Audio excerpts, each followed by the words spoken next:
And now, it's time for another Dice Tower review with Tom Vasel. Ultimate Werewolf from Ted Alsbach, BZA Games. Okay, no, I'm not reviewing this for the third time.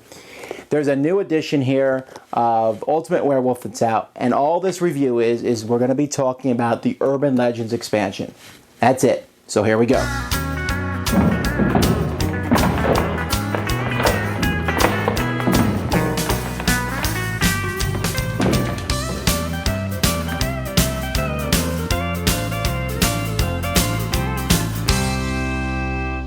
There's not a lot of point me going over all the cards in this set again. It has all the cards that come in Ultimate Werewolf.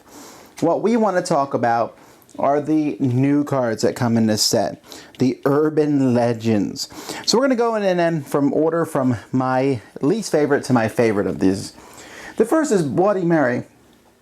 Now, I don't think Bloody Mary is a bad card, but I don't know really what purpose she serves. Essentially, if she dies, each night after that she wakes up, she goes to sleep with everybody else, and she wakes up and she picks, and if the villagers killed her, she starts picking the villagers off one by one.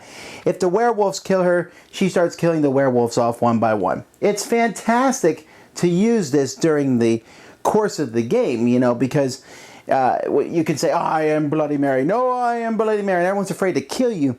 But once Bloody Mary is killed, it's really like a death sentence to the people who've killed her. And I mean, that's all well and good, but, well, anyway, it is what it is.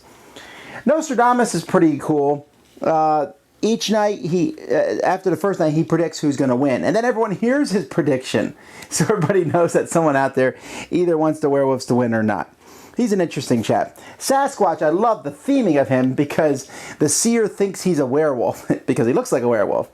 And in fact, if there's ever a day without a lynch, he gets so mad that he joins the werewolves. That's so dumb, but he's fun to throw in the mix.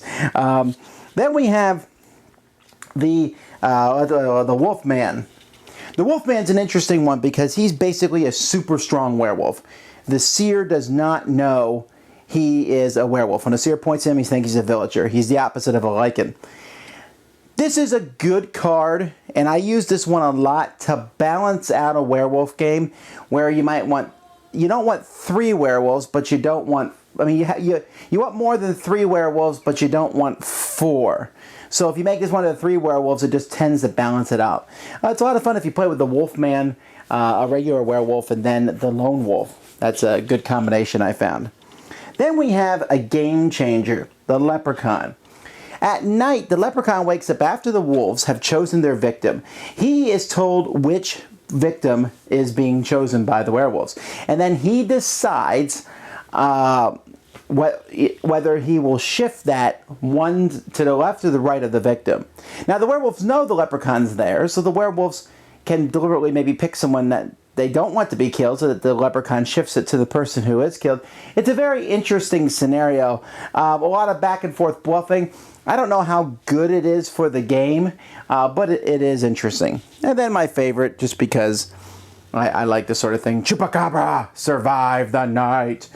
Chupacabra's basically on his own team. Each night, he picks a player after the werewolves. If he picks a werewolf, they die. So he's out hunting werewolves.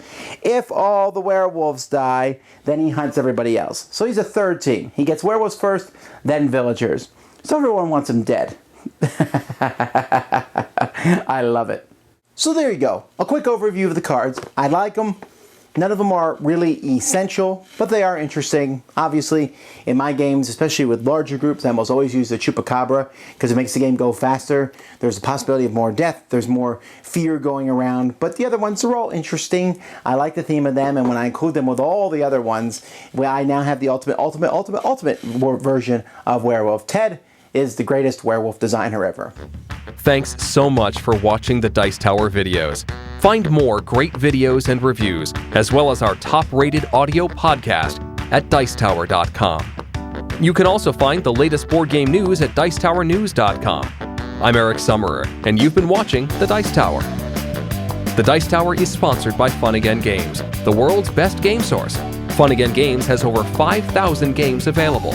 Check them out at funagain.com.